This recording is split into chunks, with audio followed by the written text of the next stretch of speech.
Dilsukh Nagar bomb పేలుళ్ల కేసులో దోషులకు ఉరిశిక్ష ఖరారైంది. NIA court విధించిన శిక్షను తెలంగాణ హైకోర్టు సమర్థించింది.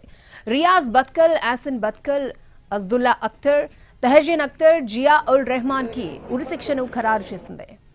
2013లో జరిగిన పేలుళ్లలో 18 మంది చనిపోగా 131 మందికి గాయాలయ్యాయి. ఈ కేసు విచారణ జరిపిన NIA fast track court most wanted ఉగ్రవాది ఆసిన్ బత్కల్ సహా 5గురికి మరణశిక్షను విధించింది. ఈ శిక్షను సవాల్ చేస్తూ నిందితులు హైకోర్టును ఆశ్రయించారు. పాకిస్తాన్కు చెందిన ఐఎస్ఐ కుట్రలో దిల్సుఖ్ నగర్ బాంబు పేలుడుకు పాల్పడిందని నిరూపించామన్నారు ఎన్ఐఏ న్యాయవాది. తప్పుడు ఐడెంటిటీతో దోషులు ఎలా కుట్ర పన్నారో ఆధారాలతో నిరూపించాము అంటున్న ఎన్ఐఏ ప్రత్యేక ప్రాసిక్యూటర్ హర్షవర్ధన్ రెడ్డితో మా ప్రతినిధి Sharma face to face. Dilsukh Nagar జంట పేలుళ్లకు సంబంధించి ఎవరైతే 5గురు నిందితులు ఉన్నారో వాళ్లకు ఉరిశిక్ష సరైంది అనేటువంటిది హైకోర్టు చెప్పింది. కింది కోర్టు ఇచ్చినటువంటి తీర్పును హైకోర్టు సమర్థించింది. మరి దీనికి సంబంధించి 45 రోజుల పాటు హైకోర్టులో సుదీర్ఘంగా వాదించినటువంటి ఎన్ఐఏ ప్రత్యేక prosecutor, bar council of India member, senior advocate Vishnuvardhan Reddy గారు ఉన్నారు. ఏంటి వాళ్ళ తీర్పుకు సంబంధించి ఏం చెప్తారు?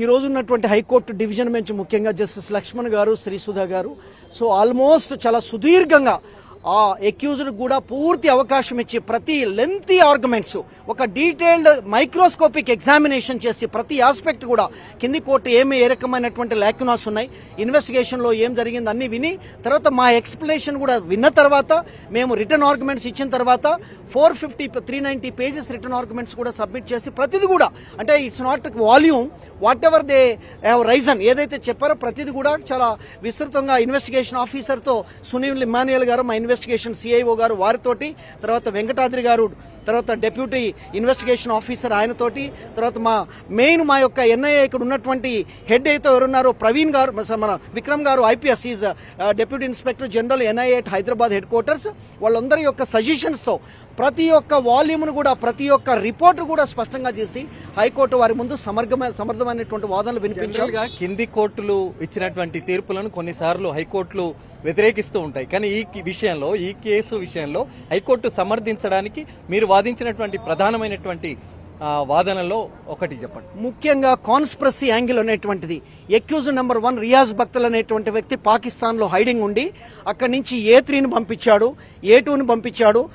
జియా ఉర్ రెహమాన్ అనేటువంటి ఈజ్ ద పాకిస్తానీ నేషనల్. వీళ్ళందరూ కూడా ఇక్కడ దేశంలో సిరీస్ ఆఫ్ బ్లాస్ట్ చేయాలని చెప్పేసి ఉద్దేశంతో వస్తూ హైదరాబాద్ కూడా వచ్చి ముఖ్యంగా 2 ఇక్కడ ట్విన్ బ్లాస్ట్ కు ప్లాన్ చేసి కాన్స్పిరసీ చేశారనేటువంటిది మా ప్రాసిక్యూషన్ వేసినటువంటి చార్జ్ షీటు.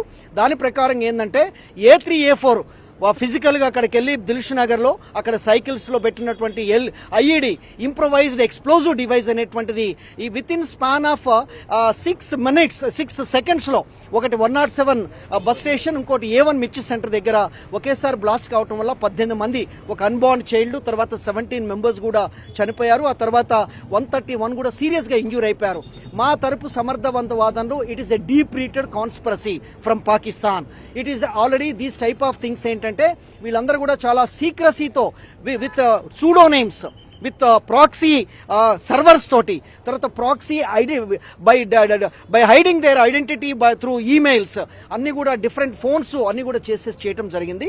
సో ఇవన్నీ కూడా మేము ఒక ఎలక్ట్రానిక్ ఎవిడెన్స్ తో ప్రతిదీ కూడా కోర్టు ముందు ఉంచాం. ట్రయల్ కోర్టులో కూడా ఇప్పుడు మా చేసిన పబ్లిక్ ప్రాసిక్యూటర్ గారు కూడా విత్ ఆఫీసర్స్ కూడా చాలా పర్ఫెక్ట్ గా చేశారు. ఇక్కడ కూడా అదే సమర్థవంతమైనటువంటి వాదన వినిపించి ఇక్కడ కూడా కన్ఫర్మ్ చేయించాం. కోర్టు సమర్థించినటువంటి తీర్పు ఎప్పటిలోగా అమలయ్యే అవకాశం? హైకోర్టు వాళ్ళు అప్పీల్కి వెళ్తున్నారు కాబట్టి అప్పీల్ డిసైడ్ అయిన తర్వాతనే డిసైడ్ అవుతుంది సుప్రీంకోర్టు. మొత్తానికి 5గురికి ఉరిశిక్ష అంటూ సమర్థించినటువంటి హైకోర్టు తీర్పు ఎప్పుడు అమలవుతుందనేటువంటి దానికి సంబంధించి ఒకవేళ పిటిషనర్లు ఆ 5గురు వ్యక్తులు సుప్రీంకోర్టుకు వెళితే మరి అక్కడ వచ్చేటువంటి నిర్ణయాన్ని బట్టి ఆధారపడి ఉంటుంది. కాబట్టి మొత్తానికి ఎన్ఐఏ కోర్టు 5గురికి విధించినటువంటి ఉరిశిక్షను హైకోర్టు సమర్థించింది. ఆ సంఘటనలో దిల్సుఖ్ నగర్ ట్విన్ బ్లాస్ట్ లో 18 మంది చనిపోవడం, 131 మంది తీవ్రంగా గాయపడినటువంటి ఆ కేసులో దేశవ్యాప్తంగా సంచలనం సృష్టించినటువంటి అంశంలో హైకోర్టు నిర్ణయాన్ని ఇప్పుడు అందరూ హర్షం వ్యక్తం చేస్తున్నారు. కెమెరామెన్ రాకేష్తో అరవింద్ శర్మ, ఎన్టీవీ.